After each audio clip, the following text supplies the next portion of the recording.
Hey Steve, your Uber's here. Yeah, it's right upstairs. Yeah, it used to bother me that my cat would call Ubers, and then it occurred to me that he's born without opposable thumbs, so at some point you just have to respect the moxie.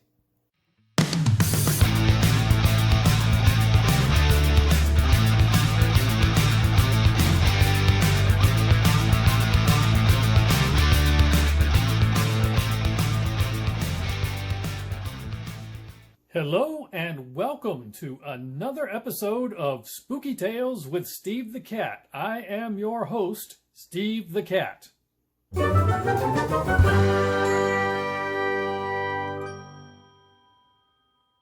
You would think I'm going to get tired of that, but I just never do. I love the social media fact checkers so much. Thank you guys.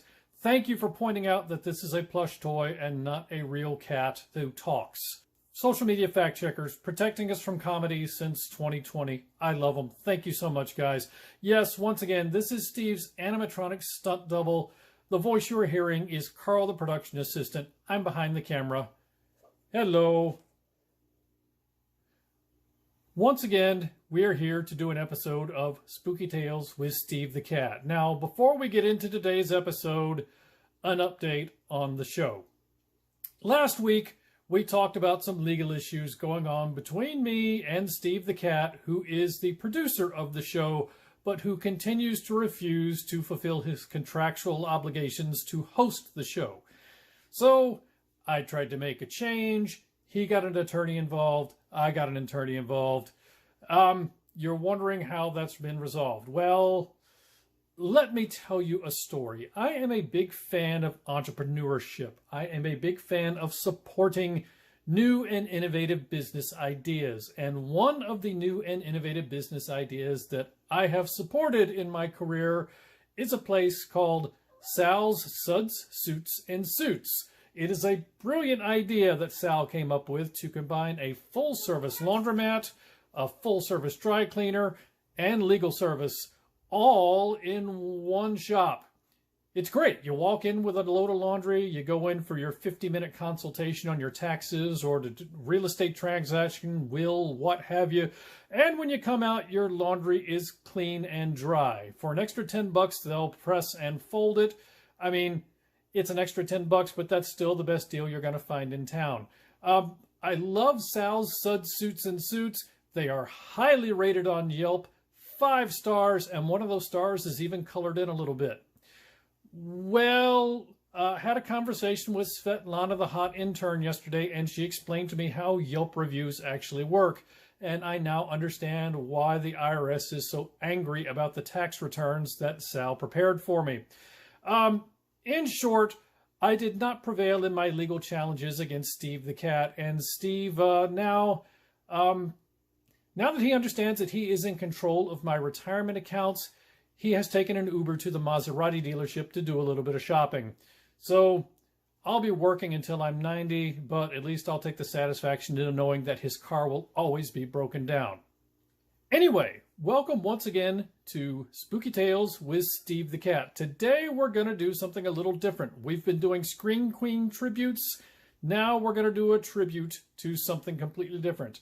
We're going to do something called Creature Cinema, where we talk about a particular kind of critter and a movie related to that kind of critter. So let's get to this week's episode.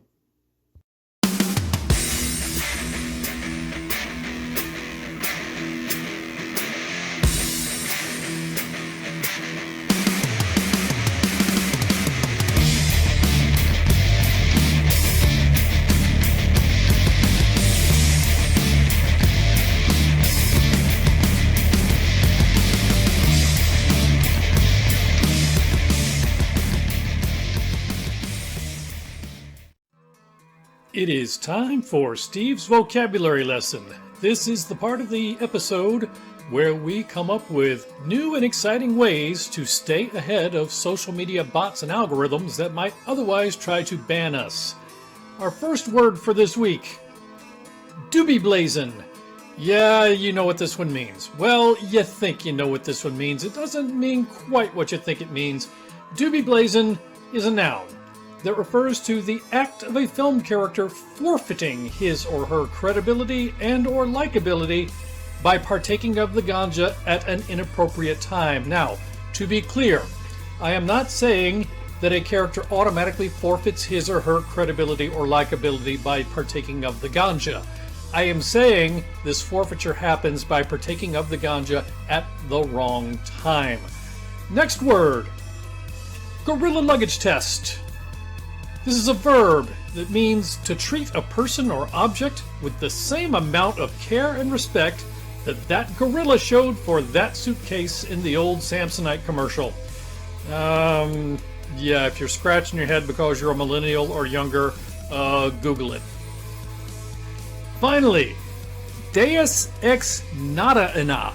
Now, to be sure, I did not say Deus ex machina. I said Deus ex machina.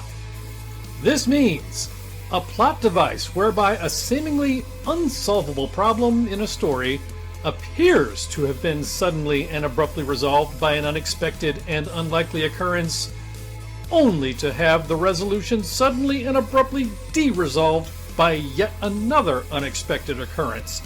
The classic example of this comes from years ago in an episode of The Simpsons Treehouse of Horror. Now, if you are familiar with The Simpsons Treehouse of Horror, there are always 3 unrelated stories in each episode. And in one year, all 3 stories had at the end Groundskeeper Willie showing up to save the day. But in all 3 cases, Groundskeeper Willie was suddenly struck down with an axe and killed before he could actually save the day. The third time actually saying, "Oh, I'm not very good at this." So that's your example of Deus ex machina. When you think you're going to have a Deus ex machina, but then it doesn't work out. Anyway, those are Steve's vocabulary lesson words for this week. So, for this week's episode, we're doing things a little differently. Up until now, we have featured Scream Queens, but this week we are doing a creature feature, and our featured creature is Bigfoot. Or in this case, we're saying Bigfoot / Sasquatch. Now, I'm sure there are experts out there who can explain to me that Bigfoot and Sasquatch are not exactly the same thing. For the purposes of this episode, we're going to lump them together. What is Bigfoot? Well, he's a cryptid. What's a cryptid? Well, that means he's fictional, but there's some people out there who really wish that he was real. Bigfoot is a large primate purported to live in the forests of North America. He is characterized by great big feet and a terrible odor. He is, to put it politely, scientifically disputed. There are sightings that go back as far as the 1800s. Now, many of these sightings have been established as hoaxes, and even the Bigfoot enthusiasts will concede that a great many of the sightings have been established as hoaxes, so that's not really controversial. The only controversy is whether you believe all the sightings are hoaxes or just most of them. Now, the interesting thing about Bigfoot, or Sasquatch if you prefer, is that it is part of the folklore of some Native American tribes. There's artwork and so on going back centuries, and actually predating any time when they could possibly have learned about African gorillas from either the European settlers or anybody else for that matter, either because there were no European settlers, or even if there had been European settlers at that point in time, European settlers would not have known about the existence of gorillas. So that's one of the interesting things about Bigfoot lore, is that if there are no apes indigenous to North America, how did these Native American tribes know what it would look like, and actually created artwork that looks very much gorilla-like? So just one of those things to keep in mind. There are also stories of similar creatures in other parts of the world, like the Yeti. There are other creatures in mainland China purported to be very similar to Bigfoot, so it's not something unique just to North America. Bigfoot has a long history in movies and television. Just some examples: The Legend of Boggy Creek, Harry and the Hendersons, Willow Creek, The $6 Million Man, oh yes, Bigfoot was a recurring character in the old $6 Million Man TV series. The Abominable Snowman. Now, I'm referencing here the 1957 movie. There have been remakes. There have been movies with very similar titles. There's been any number of Abominable Snowman themed movies. Feed the Gods. That's kind of a recent one. I just streamed that one not too long ago. It's a little weird. Primal. Cry Wilderness. Now, I will warn you right up front. Cry Wilderness is a horrible movie, but the Mystery Science Theater 3000 version of Cry Wilderness is absolutely hysterical. So this is one of the newer versions of MST3K that was done on Netflix. I believe it is from the first season. It is not the first episode, but I believe it is one of the early episodes in the first season. If you like MST3K, definitely check it out. Whatever you do, do not try to watch the non-MST3K version of Cry Wilderness. There's no telling what it might do to your brain. Hoax. Just watched that one recently. I'm going to go back and watch it again. I had thought possibly that might be a good subject for a future episode. I want to revisit it and take another look. And there are literally hundreds more. I did a search on IMDb and found no fewer than 275 references to Bigfoot in movies and television, so he gets around.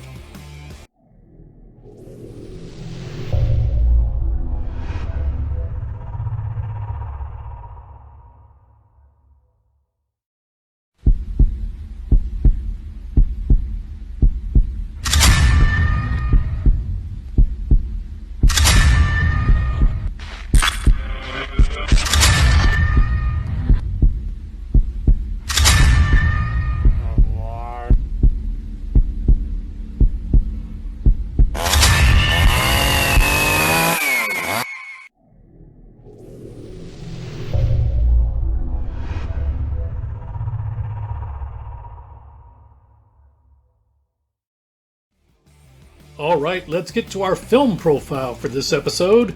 This week's film is titled Exists. And you see the poster right there? This is a found footage creature feature. We'll talk about what that means in a second. It was released in the year 2014. It was directed by Eduardo Sanchez. And it stars Dora Madison Burge, Chris Osborne, Roger Edwards, Denise Williamson, and Samuel Davis. You probably have not heard of any of those people. We'll talk about that in a second as well. So, Exists is what is known as a found footage movie. In fact, the director, Eduardo Sanchez, directed the original Blair Witch Project, which is one of the movies that really established the found footage genre. So you've probably seen a found footage movie or two in your lifetime, even if you don't exactly know what the terminology means. But just to get everyone on the same page, let's talk about an introduction to found footage movies. Number one, what is a found footage movie? Well, it revolves around a camera or video being discovered after the fact. Maybe somebody finds an old video camera, maybe somebody finds a box of videotapes or video cards. It is literally found footage. And the movie revolves around going back and watching this found footage to answer the question of what happened to the owner of the camera. Now, going into a found footage movie, you know right up front that things likely won't work out well for the subjects of the film, because if that weren't the case, they'd be around to tell you what happened. And since all we have is a camera or a box of videotapes, we can kind of conclude probably something bad is going to happen to them. So artistically, it kind of puts you in a little bit of a box right up front. Typically, found footage movies are low budget with an unknown cast. So the fact that you've not heard of the cast of Exists is not a bug, it's a feature. Found footage movies don't work if you're watching it and it's Tom Cruise and Julia Roberts. You're not able to suspend reality to enjoy the movie if it's somebody that you recognize.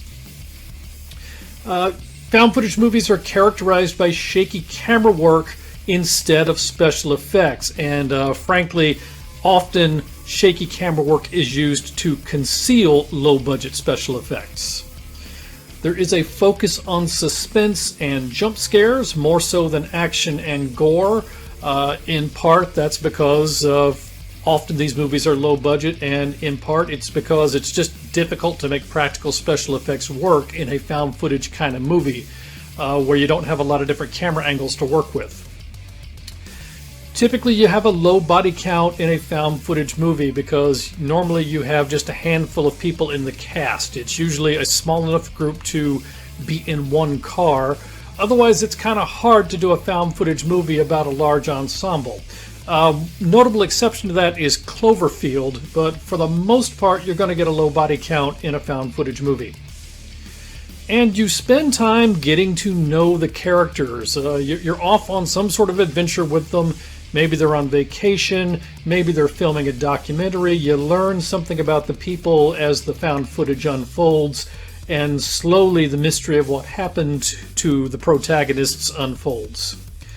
Some examples of found footage movies that you may have seen: The Blair Witch Project, Paranormal Activity, and also Cloverfield, which took the found footage concept and applied it to a big kaiju movie. So as far as the movie Exists goes, let's talk about some of the reasons Steve loves this movie. Well, for starters, better production values than many found footage films. It's just a good-looking found footage movie. Now, scientists estimate that there are more than 167 trillion found footage movies just on Amazon Prime alone, and a lot of them stink. But Exists is actually a good-looking movie that you can tell was made by competent professionals. You get to the action quickly. This movie clocks in at a little over an hour and 20 minutes, and by my stopwatch, the action really gets started in earnest at just past the 23-minute mark. So it's not a movie that takes forever to get to the point. In fact, it gets to the action very, very quickly, much more so than a typical found footage movie. There are lots of good jump scares. There are excellent practical special effects, and you actually get to see the monster.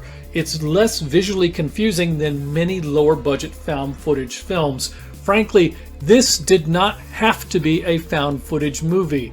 There was clearly a big enough budget and good enough special effects that they could have done just a conventional monster movie had they wanted to. So the decision to do this as a found footage movie just boiled down to how the director wanted to tell the story. It wasn't driven by economic necessity or an inability to come up with convincing special effects. And finally, Steve loves this movie because it's freaking Bigfoot, and Bigfoot is awesome. So let's get to the villain profile. Our villain is Bigfoot, or if you prefer Sasquatch, there's a picture from the movie. He is a cryptid, or if you prefer to think of it this way, a great big primate. Bigfoot's special powers: speed, strength, size, and in this particular case, extreme ticked-offedness. Signature weapon? Well, Bigfoot does not need a signature weapon, or a weapon of any kind for that matter. Bigfoot does, however, have a signature technique, which involves gorilla luggage testing its victims. Okay, let's get to everybody's favorite part of the show, Steve's scorecard for the movie Exists. Kills: 6, including 5 humans. Bare breasts: well, you get a glimpse of some side boob, but that's about it. I swear I am not doing this on purpose. We are now 4 episodes into Spooky Tales with Steve the Cat, and there has been an alarming shortage of bare breasts, despite the fact that bare breasts are one of the staples of horror movies. I am not doing this on purpose, but I think I am going to have to do a sorority house and cheerleader camp double feature just to restore the balance. Car chases: well, you don't expect to have a car chase in a Bigfoot movie. In this one, we kind of have a car chase. I've called it one with an asterisk. It's a bicycle chase, not a car chase. But that's what you got to expect when you're in the middle of the woods with Bigfoot. Jump scares: Now, I've said 4+. Now, earlier I said that the action gets going in this movie about 23 minutes in.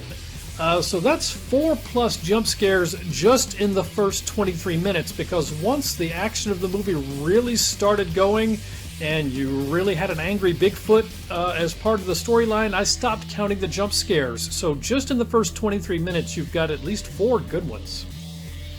Doobie Blazins. Yeah, there's a couple of those. Listen, if your goal is to prove the existence of Bigfoot, maybe getting lit right before going out and doing your expedition is the wrong time. Gorilla luggage tests.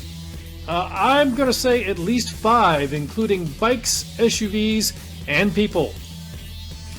Deus ex nada anas. Well, you're probably thinking that wouldn't have been in the vocabulary lesson if there wasn't at least one in the movie. Yeah, you're right.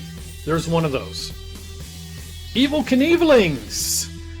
I counted 9. 8 planned plus 1 unintended. Now, these Evil Knievelings do involve bicycles and not motorcycles, but I think that's a fair use of the term Evil Knieveling. Having grown up in the Evil Knievel generation, he did inspire us all to do some god-awfully stupid things on our bicycles. Lawn sharings. 1, but its legs only. Possumings.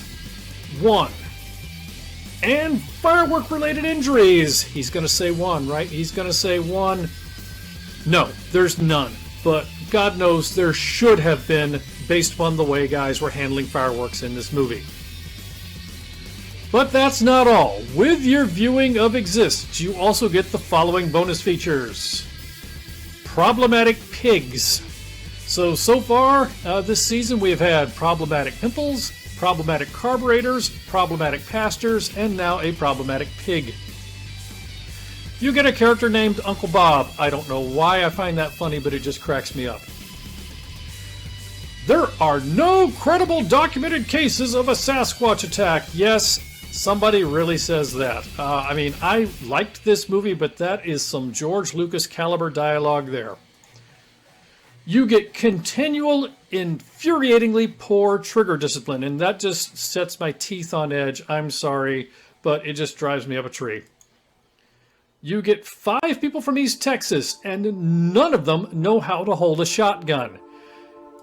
You get, I play paintball. How different can it be when it comes to handling a shotgun? And I'm sorry to keep harping on this, but it just drove me up a wall. I wanted Bigfoot to kill this guy at least twice. And you have use of a camper as a bowling ball. Now you're wondering, when I say use of a camper, do I mean use of a camper as in a person, or use of a camper as in a vehicle? Well, you'll just have to tune in and find out. Steve's final score of the movie Exists. 3 paws out of 4, a fun monster movie with more action and practical special effects than you would typically find in a found footage film. I recommend it. Well, we're almost at the end of this episode, but before we go, let's talk about some other stuff Steve watched this week. Number 1, Judas Ghost. This is a movie where paranormal investigators face off against a powerful supernatural force. Now, this is actually an interesting movie for several reasons. First of all, it's not your typical college kid paranormal investigators and their internet show that's trying to break through to the big time, or a network TV show that's about to get canceled. These are actual professional paranormal investigators from an institute, apparently of people who dispatch ghost hunters all over the world.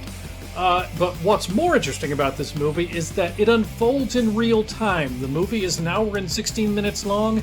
The action that takes place in the movie takes place over the course of an hour and 16 minutes. It is a real-time movie. Steve likes this movie. In fact, we may make this part of a future episode of Spooky Tales with Steve the Cat if we can find another maybe ghost story to pair it with and do a double feature. Second movie, The Hollow. Supernatural happenings involving 2 English couples and a haunted hollow tree. It's a spooky suspense movie. It's not action and gore. Meh. It was not bad. It was nothing special. Frankly, I kind of had it on while I was working on other things, and I watched it. It didn't really compel me enough to stop what I was doing and only watch the movie, so it's kind of a middle-of-the-pack movie. It's not the worst use of your time. It's probably not going to be the most exciting movie you've ever watched.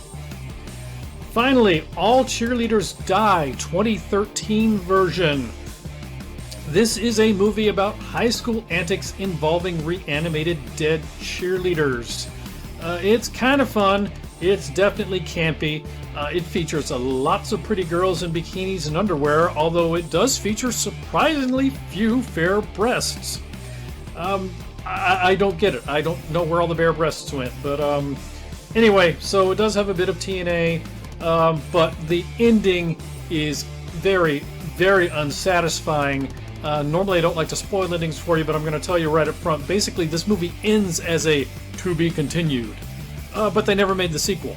So it just it's just leaves you hanging there with no resolution. So not a bad movie. I won't say it's not worth watching, but prepare for a disappointing ending. So that's other stuff Steve watched this week. Well, that brings us to the end of another episode of Spooky Tales with Steve the Cat. Thank you so much for joining us. I hope you've enjoyed it as much as I have. Please remember to tip your servers. Have a great evening. We'll see you again real soon. Bye.